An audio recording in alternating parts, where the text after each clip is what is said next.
আসছি। কতগুলো মাছ চাইলি? অনেকগুলো পাইছি। দেখি দেখছিস কতগুলো মাছ পাইছি? এটা শোল বাবা, ছোট শোল রে, বড় শোল না। এটা একটা শোল, এটা একটা শোল মাছ বাবা।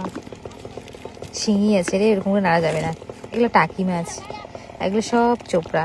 এটা হচ্ছে আমাদের পুকুর। ও ওই যে আব্বু এখনো আছে, কুচুরি পানাগুলো কাটাকাটি করছে। আর মারবো, আর অল্প একটু মাইরে চলে যাবো রে। কি আওয়াজ রে ভাই, ওই যে ওরা গাছ কাটতেছে। আমরা আজকে গেছিলাম মাছ মারতে, তো কতগুলো মাছ পেয়েছি সেগুলো তো তোমরা দেখলেই। তো সবগুলো মাছই খাবো না, কিছু মাছ রেখে দেবো। তো এই যে এখানে কয়েকটা রাখলাম, আর বাকিগুলো রেখে দেবো। আম্মু বললো সবগুলো খাবে না। এটা হচ্ছে মরে গেছে না, কি আছে, জিন্দা আছে।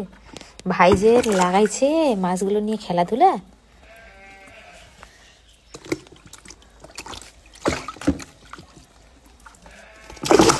ও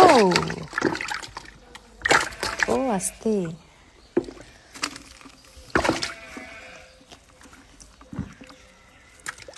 আমার খালি এগুলা মাছ না, আমার টাকি মাছ খাইতে ইচ্ছে হয় না। আমার এগুলো খালি ভর্তা ভালো লাগে, ধনিয়া পাতা দিয়ে এগুলো আমার ভর্তা ভালো লাগে, তাছাড়া এগুলো মাছ ভালো লাগে না। এই যে এখানে আবার একটা শিঙি পেয়েছি, অনেক কয়টা শিঙিই পেয়েছি, তার মাঝখানে এটা সব মাছেই পেয়েছি, এর বেশি পাইনি। তার কারণ আব্বু আর আমি মাছ মারতে গেছি, তো বেশি কুচুরি পানা উঠাইনি, যতটুকু আমাদের দরকার ততটুকু উঠাই চলে এসেছি। তোমরাও যদি এমন দেশি মাছ খেতে চাও, যেমন পয়া, টুরি, টাকি, চোপড়া, খোলচা, এই ধরনের মাছ যদি তোমরা খেতে চাও, তো আমাদের বাড়ি চলে আসো। টাটা।